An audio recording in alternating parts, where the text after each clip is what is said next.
சாதாரண சமையல் உப்பு மருந்தாகுமா? மருந்தாகும். உப்பு இல்லாத பண்டத்தை குப்பையில் என்று முதியோர்கள் சொன்னதை நாம் கேட்டிருக்கின்றோம்.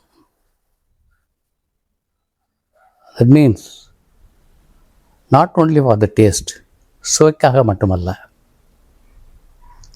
அந்த உப்பு நமக்கு உற்சாகத்தை கொடுக்கின்றது, எழுச்சியை கொடுக்கின்றது, மறுமலர்ச்சியை கொடுக்கின்றது, பலவிதமான நோய்களிலிருந்து ஒரு பாதுகாப்பை ருசியோடு கொடுக்கின்றது.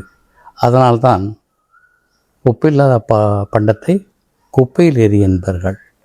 ஏதோ நம்ம சாப்பிட்றது சப்புன்னு இருக்குது அப்படிங்கிறதுக்காக வேண்டி அதை சொல்லலை. அவங்க சொல்கிறது அர்த்தமாக தான் சொல்லிட்டு போயிருக்காங்க. நம்ம புரிஞ்சுக்கிட்டது சப்புன்னு இருக்கும், சாப்பிட்றது சுவையே இருக்காது, அந்த சுவையை மட்டும்தான் நம்ம கருத்தில் கொண்டு அந்த உப்பை நம்ம நினைக்கிறோம். ஸோ சோடியம் குளோரைடு அப்படிங்கிற அந்த சாதாரண சமையல் உப்பு, அதிலிருந்து அருமையான மருந்து இருக்குது. எந்த மருத்துவத்துறையிலையும் இதில் எப்படி இந்த உப்பில் மருந்து இருக்கா அப்படிங்கிறது எனக்கு தெரியல. ஆனால் ஹோமியோபதியில் சாதாரண சமையல் உப்பிலிருந்து மருந்து தயாரிக்கப்படுகின்றது. That is called natrum mur. Doctor Hahnemann அவர்கள் கண்டுபிடிச்சி கொடுத்த மருந்து. அவர் காலத்திலேயே இது சால்ட்டு ஒரு மருந்து ஆகுமா அப்படிங்கிற கான்ட்ராவர்சியெல்லாம் வந்திருக்கு. ஸோ பல ரீபூரிங் பண்ணியிருக்காங்க. பண்ணி உப்பு, சாதாரண உப்பு, அது அதிகப்படியான நம்மளுடைய உப்புடைய தன்மையை குறைக்குது.